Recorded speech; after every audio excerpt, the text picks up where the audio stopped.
Okay, what's wrong with Doge? I think Doge undermines our democracy. I think that it's an end run around all the systems that we actually already have in place to do exactly what Doge says it's going to do. And that's a way to avoid responsibility on our lawmakers for all the like draconic changes that are going to be made. Yeah, I mean, Prime here will have you believe that like the democracy is threatened by Doge, but the real threat to democracy, in my opinion, is unchecked bureaucracy.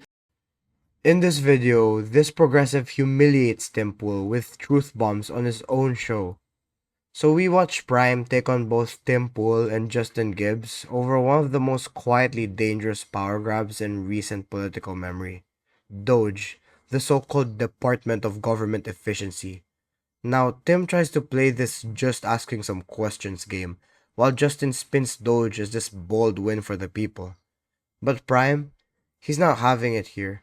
He breaks down exactly how DOGE circumvents democratic oversight, dismantles essential government infrastructure, and lets billionaires like Elon Musk cut through red tape like a wrecking ball through rule of law. So make sure to watch till the end to see how this progressive humiliates Tim Pool with truth bombs on his own show. It's pretty clear that the Dems have set up a bureaucratic government that is basically just funneling money to all sorts of different places. And I'm a really big fan of Doge. It seems to be peeling back this little nasty onion and letting us see what's underneath, and love it. It's what we voted for, and we're getting what we wanted. So, you mentioned that it's undermining the structures that are already in place that should be dealing with it. What do you view those as? Simple, right? We had the Office of Inspector General, right? We have Government Accountability Office. We have the court system. We have the lawmakers themselves who have oversight. We have oversight committees that do all these things. Do you think they were working, like they were functioning as intended? I think they were functioning, but not to the speed that anyone is happy with. I can say that at least. So I suppose then it's fair to say it wasn't efficient. The system that was that in your I mean, like right, what I'm trying to say is we have this position where you're saying it was working, but it wasn't working well enough. Yeah, but that's any system, right? And like efficiency, if efficiency comes at the cost of democracy, right? If it undermines our ability, our constitution, our system of laws, yeah, that's not acceptable. Like we can improve our processes, right? We can go through, we can improve how responsive Congress is. We can do all these things, but it's hard work. We actually need to do those. Well, this gentleman over here says he voted for it, though. Isn't that democracy? Yeah, I would say so. I mean, when we look at the debt, right, we're what, 36.22 trillion. The national debt is held by the public is 28.9 trillion. I just want to see this. It's clear something's gone wrong, right?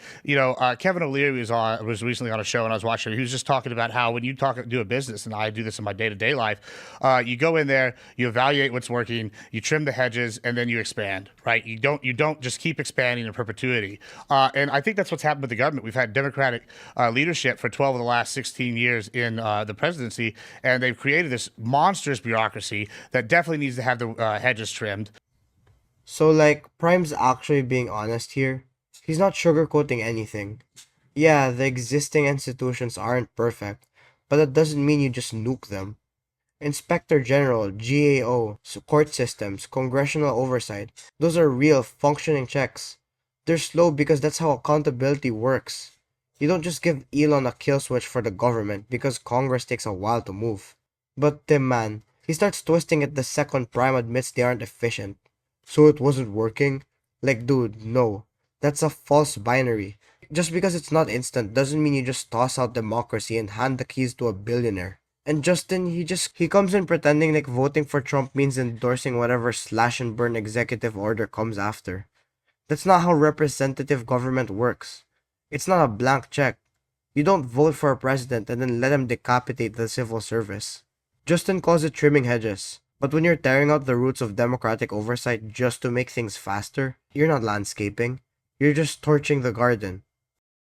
And this is what I voted for, and I'm getting exactly what I wanted. I mean, look at USAID being cut, and we find out there's funding all sorts of random stuff all over the world. We're looking at, things here. They argued about, the DEI programs with FFA. Well, year to date, we actually have less plane crashes. I was just looked that up earlier today. I mean, we're going through all these different programs. The Department of Education halved, right off the jump. I mean, big fan. All these things, things I wanted. We've actually been going over the airline thing quite a bit, and year to date, it's worse. Is it? I mean, yeah, I have the wrong data then, but that's fine. It is challenging to get the data because if you look at year-over-year data, they'll tell you about general aviation crashes, but that could include like a tug hitting a plane on the ground or something. So then when you track for fatal airline crashes, we have, I think, 3 out of 5 serious disasters so far this year, and usually you get 4 to 6 per year.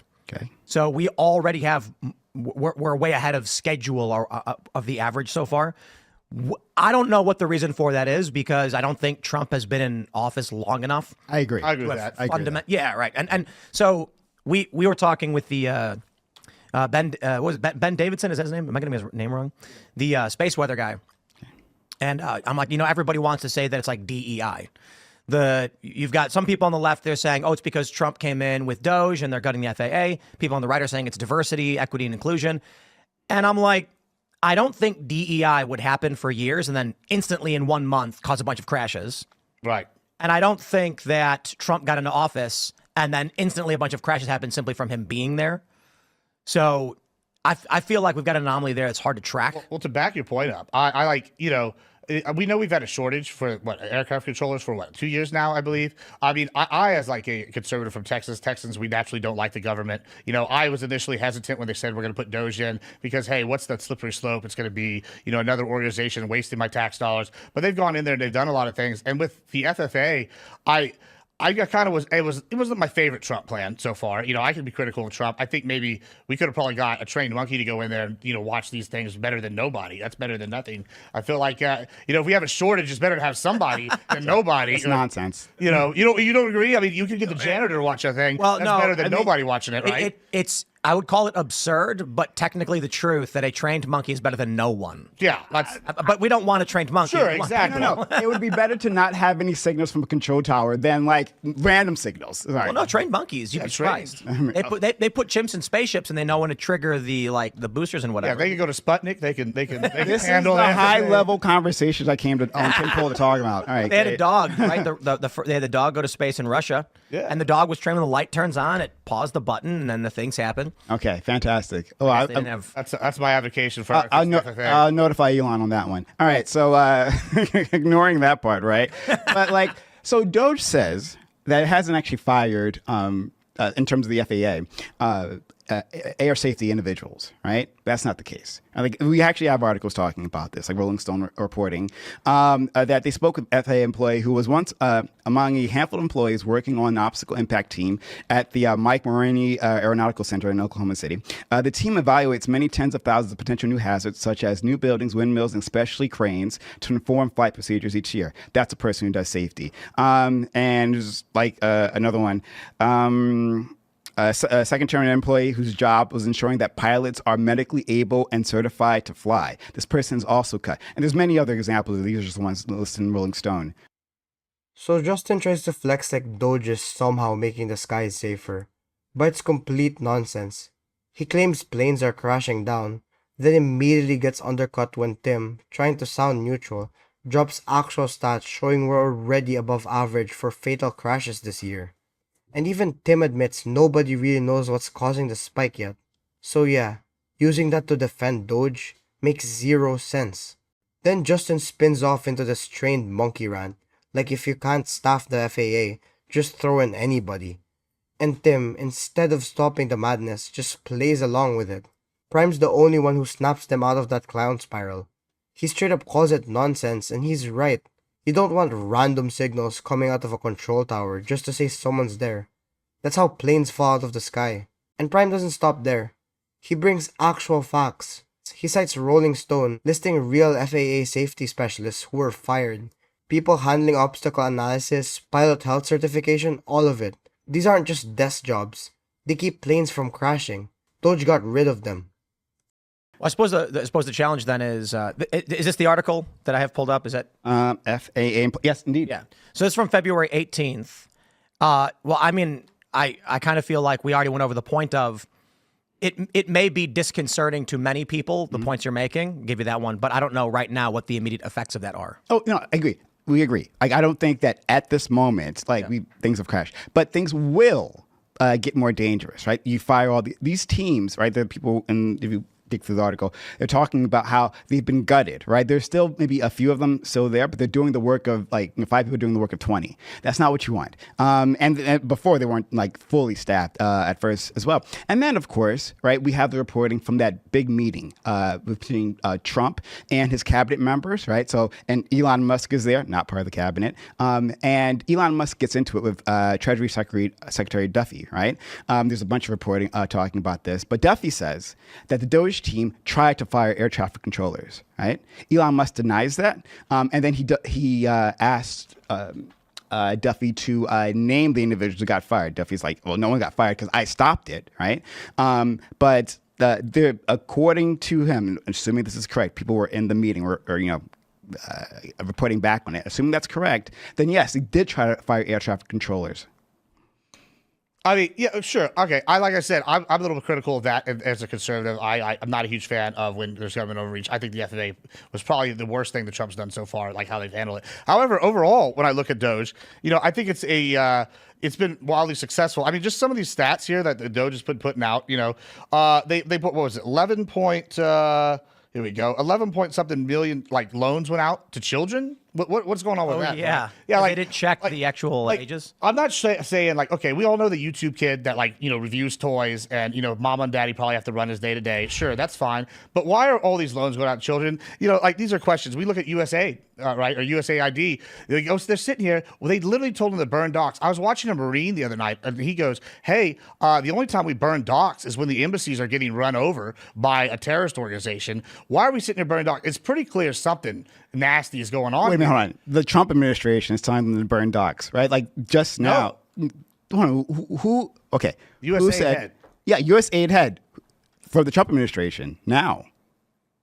Yeah, now because he's a leftover, right? They're burning docks, and DOGE is trying to go in there and look at They're them. doing that under the Trump administration. You're saying this is a rogue employee that's burning documents? Yeah, that's why they had to put a court order on it to stop it recently. So you're saying that this individual is not operating under the Trump administration. They're operating like in loyalty to the Biden administration and burning documents right this second. Yeah, I mean, you know about. I mean, you can pull it up. They're talking about it all over. It's all over the news. I've heard about burning the this, docks. but like as far as I know, I mean, this is done under Trump. Like if they can send marshals to stop this person. So wrapping this up, Tim just basically admits Prime has a point, which tells you everything.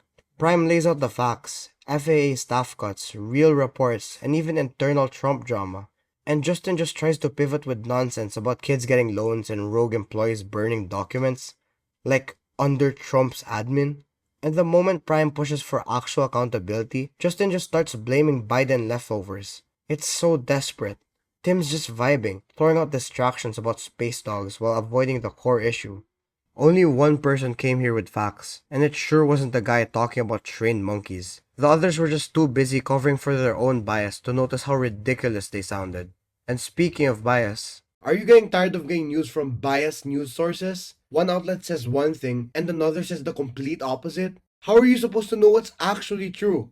That's where ground news comes in. It lets you compare how different media outlets, whether it's left, right, or center, are covering the same story. So you can see the full picture instead of just the echo chamber. And here's the best part. Click the link in the description and get a 40% off the Vantage tier, which gives you even deeper insights in media bias and political trends. So stay informed, think for yourself, and check out ground news in the description down below.